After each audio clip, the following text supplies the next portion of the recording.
সলভে প্রসেসের খুব ইম্পর্টেন্ট একটি কোশ্চেন।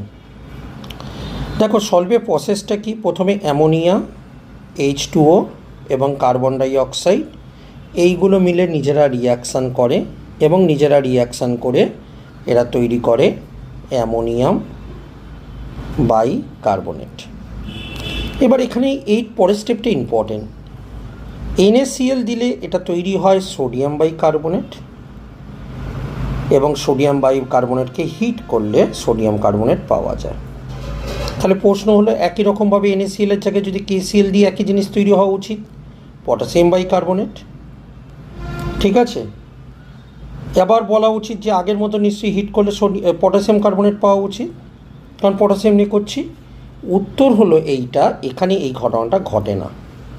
তার কারণ এই জিনিসটা ইনসলিবল জিনিস, ফলে তাকে হিট করা পসিবল, হিট করলে ব্রেক হয়ে যায় কম্পাউন্ডটা। কিন্তু এই যে পার্টটা এটা হলো সলিবেল জিনিস বা স্পেয়ারিংলি সলিবেল বা স্পেয়ারিংলি না সলিবেল জিনিস, মানে খুব ভালো সলিবেল একেবারে।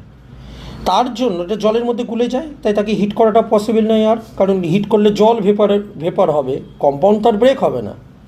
তাই জন্য অপশান সি। খুব ইম্পর্টেন্ট কোশ্চেন, এক্সামে কিন্তু অনেকবারই এই কোশ্চেনটা এসেছে।